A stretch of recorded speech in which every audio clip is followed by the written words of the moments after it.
Assalamualaikum warahmatullahi wabarakatuh.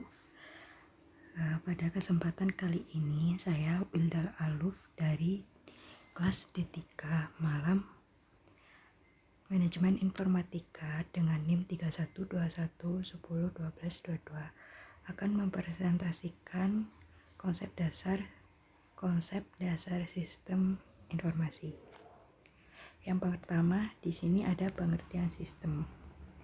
Pengertian sistem sendiri menurut etimologi ialah sistem yang berasal dari bahasa Yunani yang artinya himpunan atau unsur yang saling berhubungan secara teratur untuk mencapai tujuan bersama.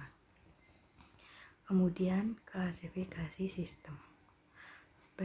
Berdasarkan derajat interaksi, sistem dibagi menjadi dua, yaitu sistem terbuka dan sistem tertutup. Kemudian berdasarkan keberadaannya, sistem juga dibagi menjadi dua, yaitu ada sistem fisik dan sistem non-fisik.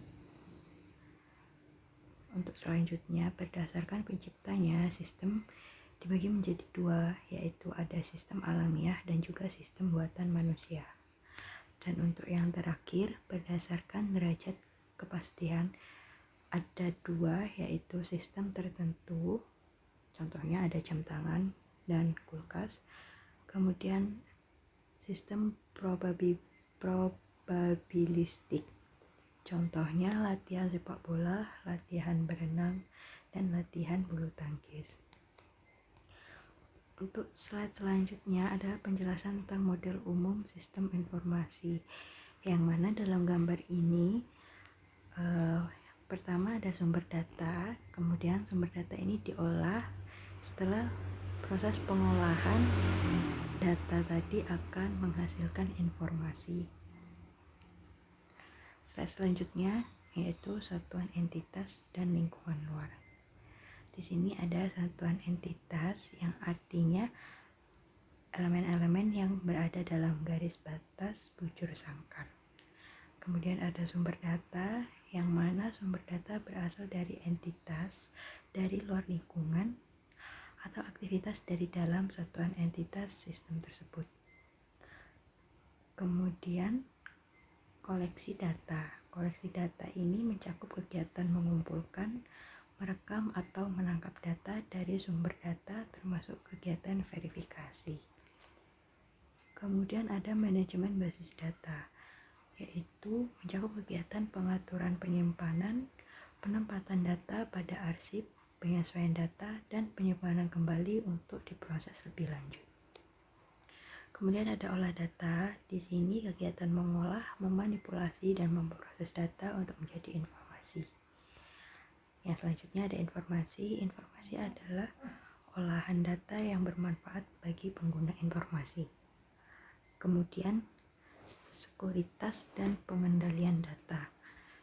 Itu adalah aktivitas dalam rangka menjamin keamanan, keandalan, validitas, dan keutuhan data. Nah, selanjutnya pemakaian informasi. Di sini para pengguna informasi baik dari dalam maupun luar yang memerlukan informasi untuk berbagai keperluan, seperti pertama pengambilan keputusan sebagai konfirmasi, prediksi, ataupun umpan balik. Selanjutnya komponen-komponen sistem. Di sini ada beberapa komponen sistem. Yang pertama ada komponen sistem, yang kedua ada batasan sistem, kemudian ada lingkup luar sistem dan penghubung sistem, kemudian ada masukan sistem yang disebut dengan input, keluaran sistem yang disebut dengan output, pengolahan sistem atau proses, dan ini adalah suatu sistem memiliki tujuan dan sasaran yang pasti dan bersifat deterministik. Kemudian di sini ada perbedaan data dengan informasi. Sesuai dengan penjelasan sebelumnya, data dan informasi seperti terlihat sama, namun terdapat perbedaan di antara keduanya. Perbedaan dalam hal ini adalah pada segi menerima laporan. Pada data yang diterima oleh seseorang masih berupa laporan yang perlu diolah lebih lanjut karena masih sangat mentah. Sedangkan pada informasi itu adalah hasil dari olahan laporan karena sudah matang. Pengolahan yang dilakukan dapat dilakukan secara individu maupun kelompok. Kemudian, contoh perbedaan data dan informasi dalam penerimaan laporan adalah data yang diterima berupa beberapa laporan mentah seperti tulisan yang berisi beberapa laporan. Kemudian di sini ada kualitas informasi. Kualitas informasi terdiri dari beberapa proses, yaitu yang pertama akurat. Akurat itu informasi harus bebas dari kesalahan. Yang kedua tepat waktu. Informasi yang datang pada penerima tidak boleh terlambat karena informasi yang sudah usang tidak mempunyai nilai lagi. Kemudian relevan. Relevan itu informasi mempunyai manfaat untuk pemakainya. Suatu informasi dikatakan bernilai bila manfaatnya lebih efektif dibandingkan dengan biaya mendapatkannya. Slide selanjutnya, perbedaan sistem informasi manajemen, dan sistem informasi akuntansi. Yang pertama ialah sistem informasi, sistem yang menyediakan informasi untuk manajemen dalam mengambil keputusan. Kemudian sistem informasi manajemen, sistem yang terpadu atau integrated untuk menyajikan informasi guna mendukung fungsi operasi, manajemen, dan pengambilan keputusan dalam sebuah organisasi.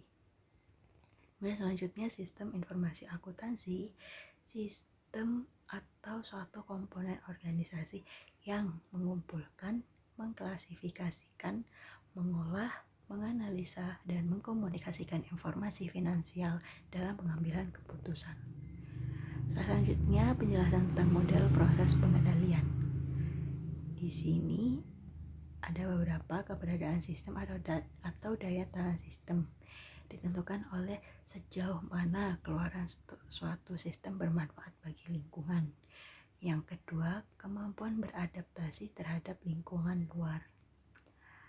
Agar sistem mampu bertahan hidup, maka dalam dirinya harus dilengkapi dengan subsistem pengendali yang bertujuan memantau sejauh mana keluaran suatu sistem masih sesuai, mengantisipasi perubahan lingkungan luar agar sistem mampu segera melakukan penyesuaian, memastikan bahwa setiap komponen dalam sistem telah berfungsi sesuai dengan kondisi.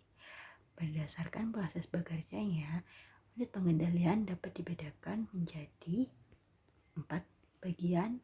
Yang pertama, proses pengendalian umpan balik.